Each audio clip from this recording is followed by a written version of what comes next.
بسم اللہ الرحمن الرحیم۔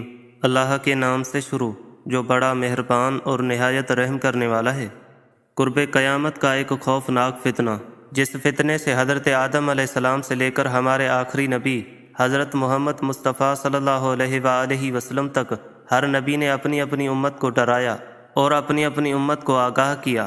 فتنہ دجال ایک ایسا فتنہ ہے، جب اس فتنے کا ذکر صحابہ کرام کی مجلس میں ہو جاتا تو صحابہ کرام زاروں قطار رونے لگ جاتے، کیونکہ فتنہ دجال میں ایمان بچانا ناممکن سا ہو جائے گا اور لوگ اللہ تبارک و تعالیٰ کی ذات سے دور ہو کر دجال کو اپنا خدا ماننے لگیں گے اور ہمیشہ ہمیشہ کے لیے جہنمی ہو جائیں گے۔ پیارے دوستو، آج کی اس ویڈیو میں ہم آپ کو بتائیں گے کہ دجال کون ہے اور کس خوفناک جزیرے کے اندر قید ہے، اور یہ اس جزیرے میں بیٹھ کر قیامت کا انتظار کیوں کر رہا ہے۔ اور جب ایک صحابی رسول صلی اللہ علیہ وآلہ وسلم نے دجال سے ملاقات کی تو دجال نے اس سے کون کون سی پراسرار باتیں کی، اور دجال کو اس قید سے کب رہا کیا جائے گا، اور یہ دنیا میں آ کر کس طرح فتنہ و فساد پھیلائے گا۔ پیارے دوستو، ان تمام تر سوالات کے جوابات آج کی اس ویڈیو میں ہم آپ کو بتائیں گے، لہٰذا آپ سے گزارش ہے کہ ہماری اس ویڈیو کو اینڈ تک ضرور دیکھیے گا۔ پیارے دوستو، سب سے پہلے بات کرتے ہیں کہ دجال کی پہچان کیا ہوگی اور دجال کی شکل و صورت کیسی ہوگی، جس کے ذریعے قرب قیامت میں مسلمان دجال کو پہچان سکیں گے۔ روایات میں آتا ہے کہ دجال ایک چھوٹے قد کا بدصورت انسان ہوگا، جو ایک آنکھ سے اندھا ہوگا، اس کے دونوں پاؤں ٹیڑھے ہوں گے، اس کا جسم بالوں سے بھرا ہوا ہوگا اور اس کے سر کے بال گھنگریالے ہوں گے، اس کا رنگ سرخ یا گندمی ہوگا اور اس کی ناک بڑی اور طوطے کی چونچ جیسی ہوگی۔ اس کے ماتھے پر صاف الفاظ میں کاف فے رے لکھا ہوگا، اس کو ہر ایمان والا پڑھ لے گا اور ہر منافق اس کو نہ پڑھ سکے گا۔ جب دجال دنیا کے اندر ظاہر ہوگا تو لوگوں کے سامنے پرہیزگار بن کر رہے گا، لیکن اندر سے یہ کافر اور ظالم ہوگا۔ جب دنیا کے اندر دجال کے پیروکار بہت زیادہ ہو جائیں گے تو اس وقت دجال خدائی کا دعویٰ کر دے گا اور یہ پوری روئے زمین کے اندر ایک بہت بڑی سواری پر سوار ہو کر گردش کرے گا۔ دجال کی سواری اتنی بڑی ہوگی کہ اس کی دونوں آنکھوں کا درمیانی فاصلہ 40 گز ہوگا۔ دجال بے انتہا طاقتور ہوگا، یہ زمین کو حکم دے گا تو وہ سبزہ اگائے گی اور آسمان کو حکم دے گا تو وہ بارش برسائے گا، اور اس کے پاس بے شمار خزانے ہوں گے اور دنیا کی تمام نہروں پر اس کا قبضہ ہوگا۔ اس کی اجازت کے بغیر کوئی بھی پانی نہ پی سکے گا، اور یہ دنیا کے اندر 40 دن فتنہ فساد پھیلائے گا۔ پیارے دوستو، دجال کون ہے اور یہ کیسے پیدا ہوا، اس کے متعلق روایات ملتی ہیں۔ ایک روایت کے مطابق دجال حضرت آدم علیہ السلام کے دور سے ہی اس دنیا میں موجود ہے اور یہ قرب قیامت میں ظاہر ہوگا، اور ایک دوسری روایت کے مطابق دجال حضرت سلیمان علیہ السلام کے دور میں جنات اور انسان کے میلاب سے پیدا ہوا اور اس کے ماں باپ کو اسی دور میں قتل کر دیا گیا اور اس کو ایک خوفناک جزیرے کے اندر قید کر دیا گیا۔ اور ایک روایت کے مطابق دجال ابن سیاد کو کہا جاتا ہے۔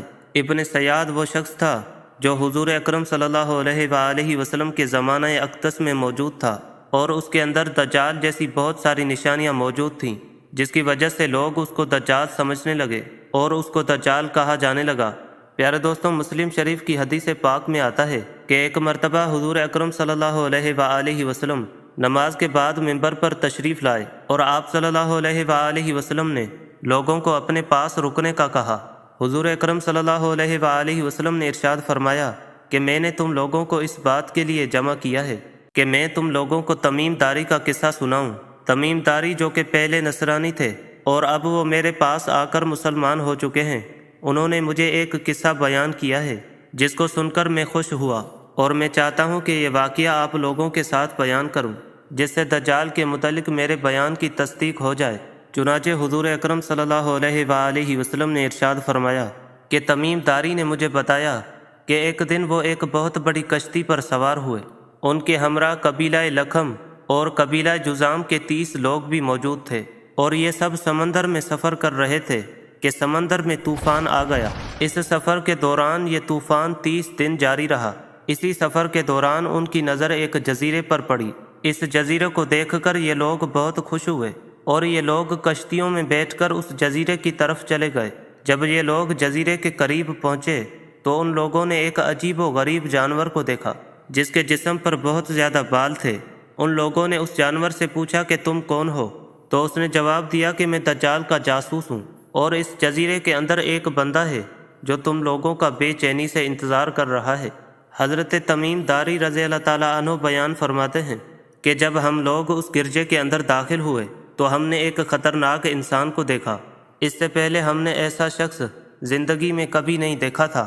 اس کا سارا جسم زنجیروں سے بندھا ہوا تھا۔ ہم نے اس سے پوچھا کہ تم کون ہو؟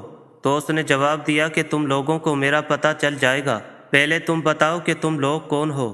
تو ہم لوگوں نے جواب دیا کہ ہم عرب کے لوگ ہیں اور ہم سمندر میں سفر کر رہے تھے کہ طوفان آ گیا۔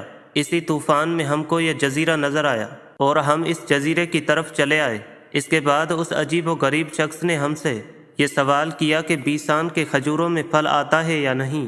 تو ہم نے جواب دیا کہ بہت پھل آتا ہے۔ تو اس شخص نے جواب دیا کہ عنقریب پھل نہیں آئے گا۔ اس کے بعد اس شخص نے بحیرہ طبریہ کے بارے میں پوچھا کہ اس میں پانی ہے یا نہیں؟ تو ہم نے جواب دیا کہ اس میں خوب پانی ہے۔ اس کے جواب میں اس شخص نے کہا کہ بہت جلد اس کا سارا پانی خشک ہو جائے گا۔ اس کے بعد اس نے زغر چشمے اور حضور اکرم صلی اللہ علیہ وآلہ وسلم کی ذات اقدس کے بارے میں سوال کیا کہ آپ صلی اللہ علیہ وآلہ وسلم ہجرت کر کے مدینہ تشریف لے آئے ہیں یا نہیں، اور عرب کے لوگوں نے ان کے ساتھ جنگ کی ہے یا نہیں؟ تو ہم نے جواب دیا کہ عرب کے لوگوں نے ان کے ساتھ جنگ کی ہے۔ تو پھر اس نے کہا کہ نتیجہ کیا نکلا؟ تو ہم نے کہا کہ حضور اکرم صلی اللہ علیہ وآلہ وسلم اپنے ارد گرد کے علاقوں پر غالب آ چکے ہیں اور لوگوں نے ان کی اطاعت کو قبول کر لیا ہے۔ تو دجال کہنے لگا کہ عرب کے لوگوں کے لیے یہی بات ٹھیک تھی کہ وہ حضور اکرم صلی اللہ علیہ وآلہ وسلم کی اطاعت و پیروی کرتے۔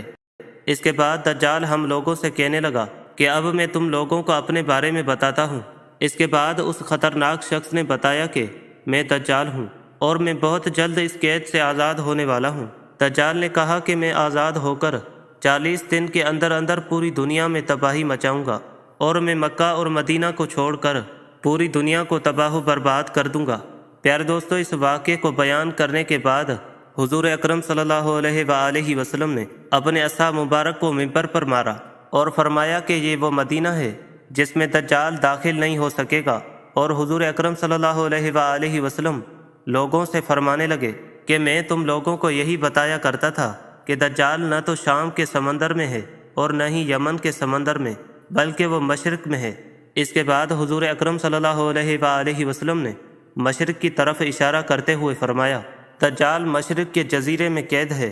پیارے دوستو، حضرت تمیم داری اور ان کے ساتھیوں نے دجال کے ساتھ جس جزیرے پر ملاقات کی تھی، اس جزیرے کے بارے میں آج تک کچھ پتہ نہیں چل سکا، بلکہ تاریخ کے اندر اس جزیرے کے بارے میں بہت سارے دعوے کیے جاتے رہے ہیں۔ جیسا کہ کہا جاتا ہے کہ دجال عرب کے اندر سکوترا نامی جزیرے کے اندر قید ہے۔ یہ جزیرہ ملک یمن کا حصہ ہے اور ساحل سے 400 کلومیٹر کے فاصلے پر موجود ہے۔ اس جزیرے پر رہنے والے جانور اور چرند پرند پوری دنیا سے مختلف ہیں، اور کچھ لوگ بحرائے اوقیانوس کو دجال کا علاقہ سمجھتے ہیں۔ اس جزیرے میں انسانوں کے ساتھ بہت سارے واقعات پیش آ چکے ہیں، اور اس جزیرے میں بہت سارے سمندری طوفان آتے رہتے ہیں۔ بعض لوگوں کا یہ دعویٰ ہے کہ دجال برمودا جزیرے کے اندر قید ہے۔ برمودا ایک جزیرے کا نام ہے اور یہ ایک طاقون نما علاقہ ہے۔ اس علاقے میں 300 کے قریب جزیرے موجود ہیں۔ یہ وہ خطرناک علاقہ ہے جہاں آج تک کسی انسان نے قدم نہیں رکھا، اور اس ٹرائی اینگل کی رپورٹ آج تک شائع نہیں کی گئی۔ پیارے دوستو، دجال کہاں پر قید ہے، اس کی حقیقت صرف اللہ تبارک و تعالی ہی جانتا ہے، اور یہ حقیقت تمام انسانوں کے سامنے قرب قیامت میں ہی ظاہر ہوگی۔ اللہ تبارک و تعالی سے دعا ہے کہ اللہ تبارک و تعالی ہمیں دجال کے فتنے سے محفوظ فرمائے اور ہمیں ایمان پر ثابت قدمی عطا فرمائے۔